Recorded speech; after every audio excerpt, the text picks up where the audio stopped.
বিশ্বকাপ ফুটবল খেলা দেখা যাবে কিনা?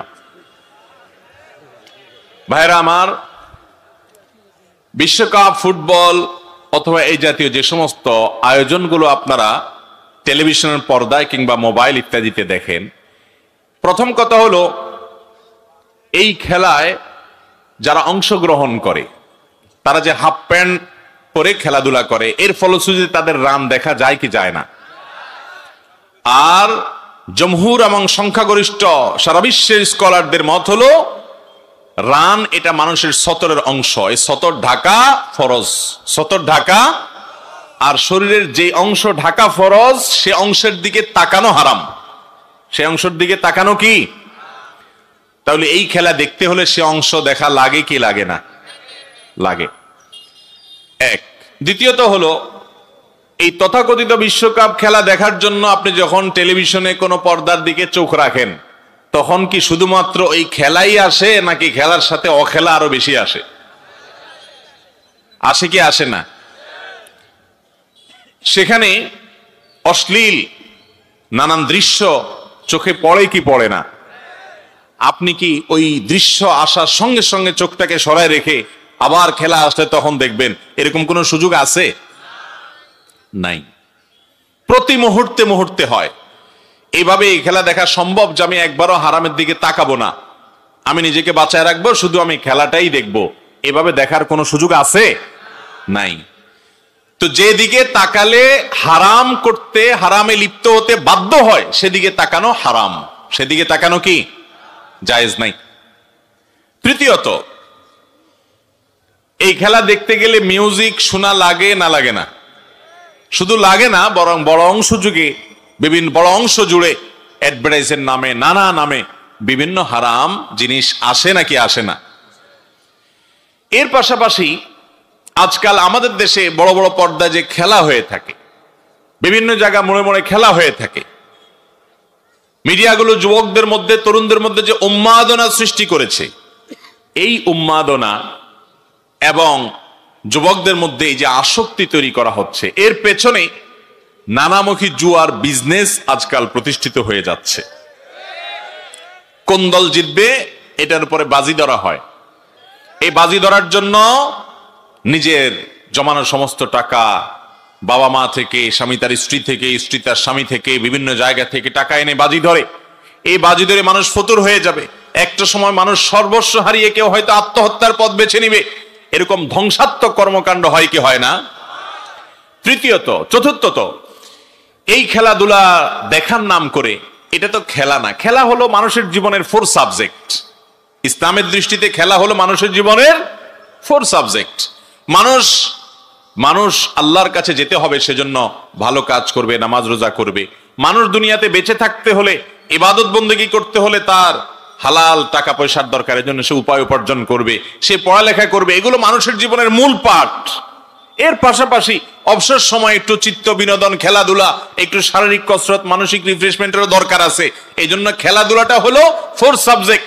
ভাত এবং তরকারির সাথে সালাদ যেরকম, খেলাটা হলো সেরকম। এখন আজকাল আমাদের অনেকের কাছে খেলাটাই হয়ে গেছে প্রধান সাবজেক্ট, ঠিক না বে ঠিক? তার ফেসবুক জুড়ে খেলা ছাড়া আর কিচ্ছু নেই, তার শরীর জুড়ে ওই পছন্দের দলের জার্সি ছাড়া আর কিছু নাই, তার বাসা জুড়ে, তার মাথা জুড়ে পছন্দের দলের পতাকা ছাড়া আর কিছু নাই।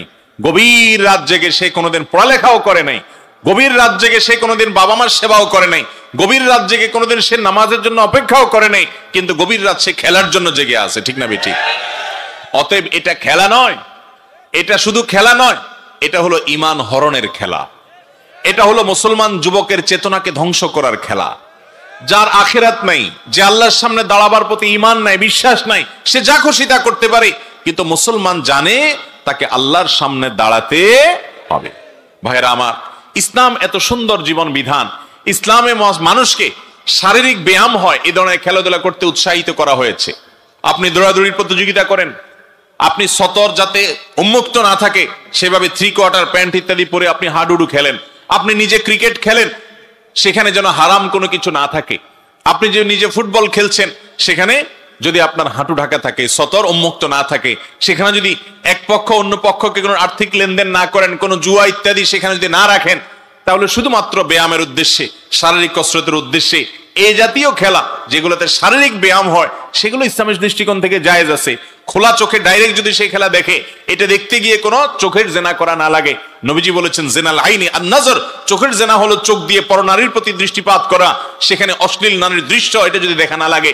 তাহলে কোনো মাঠে কেউ খেলছে, সেখানে সতর উন্মুক্ত নাই, আপনি যদি সেই খেলা দেখতে যান তাহলে শর্ত পূরণ করে আপনি দেখতে পারেন। ইসলাম আপনাকে ব্যায়ামের জন্য, শারীরিক রিফ্রেশমেন্টের জন্য খেলাধুলার কথা, চিত্ত বিনোদনের কথা বলেছে। আপনি সেটা না করে কোথাকার কোন দেশের কে খেলছে ভূতের মতো সেদিকে চাইয়া আছে। ওই লোক জিতলেও আপনার লাভ নাই, সে হারলেও আপনার লস নাই। অথচ সে জিতলে আপনি লাফায় উঠতেছেন খুশির চোটে, আর হারলে আপনি চোখের পানি ফেলে দিচ্ছেন, কাঁদতেছেন। আপনার মতো নির্বোধ আর বোকা দুনিয়াতে আর কে আছে বলেন? আল্লাহ তাআলা আমাদের যুবকদের বিবেকগুলোকে জাগ্রত করে দিন। আমরা আমাদের সময়ের হেফাজত করতে হবে, আল্লাহর কাছে জবাবদিহি করা লাগবে। আপনার বুক ভরা ভালোবাসা দেওয়ার জন্য জায়গা পাচ্ছেন না।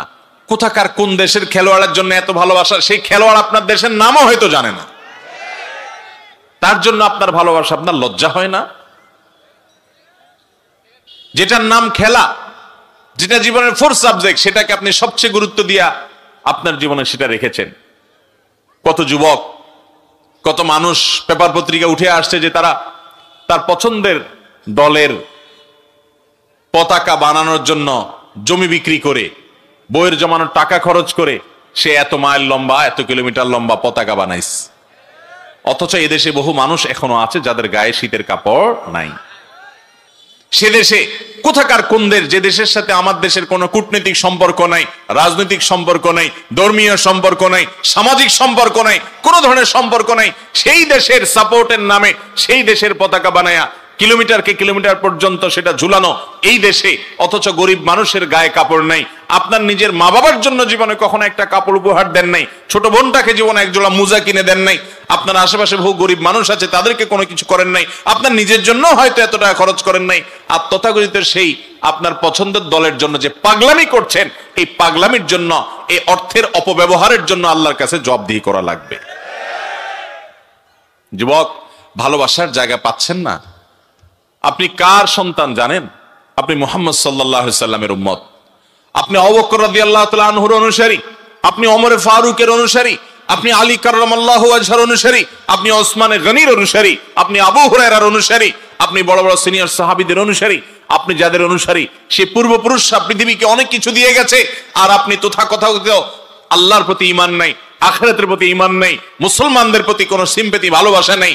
যারা সমকামিতাকে বৈধ মনে করে, যারা মুসলমান, ফিলিস্তিনের মুসলমানদের রক্তকে হালাল মনে করে, যারা কাফের, যারা মুশরিক, যারা বেঈমান, তাদের প্রতি ভালোবেসে আপনি রাতকে রাত জেগে আছেন।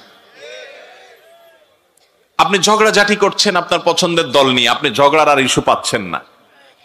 ভাইরা আমার, এই উন্মাদনা আমাদের দেশে যেইভাবে দেখা যাচ্ছে, জাতি হিসাবে এটা আমাদের জন্য লজ্জাজনক।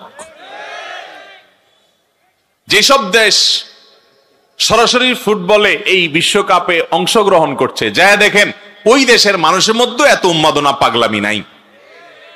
আর যদি থাকেও কথার কথা, এই উন্মাদনা আমার দেশের কোনো উন্নতি বয়ে আনবে? দেশের লক্ষ লক্ষ মানুষের কোটি কোটি ঘন্টা প্রতিদিন নষ্ট হচ্ছে খেলার নামে। এটা কি দেশের জন্য ভালো না খারাপ? তারপরেও দুঃখজনক ভাবে আমাদের মিডিয়াগুলো এটাকে ইতিবাচক ভাবে দেখায়, মনে হচ্ছে কাজটা খুব ভালো করছে। ভাইরা আমার, এই পাগলামি, এই উন্মাদনা, এটা কখনো আখিরাতে বিশ্বাসী মুসলমানকে সাজে না। তার জীবনের প্রতিটা মুহূর্ত দামি এবং এর হিসেব আল্লাহর কাছে দেওয়া লাগবে। অতএব এই সমস্ত পাগলামি পরিহার করবো তো ইনশাআল্লাহ।